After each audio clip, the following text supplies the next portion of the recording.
Wakil Gubernur Aceh Fadlullah bersama seluruh bupati dan wali kota se-Aceh mengikuti rapat koordinasi dengan Menteri Dalam Negeri Tito Karnavian guna membahas berbagai upaya penanganan dan pemulihan pasca bencana.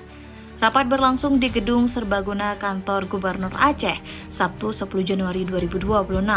Rapat tersebut juga dihadiri unsur Forkopimda Aceh, Badan Nasional Penanggulangan Bencana, jajaran Kementerian Dalam Negeri, Sekretaris Daerah Aceh, serta para kepala satuan kerja perangkat Aceh.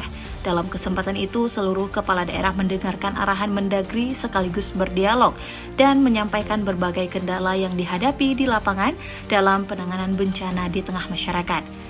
Mendagri Tito Karnavian menyampaikan bahwa Presiden Republik Indonesia telah membentuk Satuan Tugas Percepatan Rehabilitasi dan Rekonstruksi melalui keputusan Presiden dan dirinya ditunjuk sebagai Ketua Satgas. Tito meminta seluruh bupati dan wali kota untuk menyerahkan data tertulis yang rinci dan spesifik terkait dampak bencana di daerah masing-masing. Data tersebut meliputi fasilitas kesehatan seperti puskesmas, klinik, dan pustu yang tidak berfungsi atau rusak, termasuk lembaga pendidikan yang mengalami kerusakan berat maupun sedang.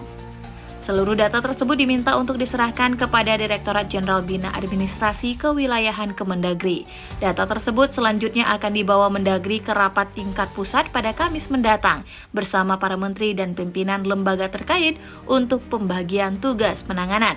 Mendagri juga menegaskan bahwa penanganan kerusakan ringan diminta agar ditangani langsung oleh pemerintah daerah sesuai dengan kewenangan yang diatur dalam Undang-Undang Pemerintahan Daerah. Ia mengakui Aceh memiliki ketergantungan fiskal yang besar terhadap anggaran transfer dari pemerintah pusat dan menurutnya pengembalian TKD tersebut telah disetujui langsung oleh Presiden. Mendagri juga mengapresiasi peran Wakil Gubernur Aceh yang sebelumnya menyinggung persoalan TKD dalam rapat bersama Satgas DPR dan Satgas Pemerintah, sehingga Wakil Ketua DPR RI langsung menghubungi Presiden terkait hal tersebut.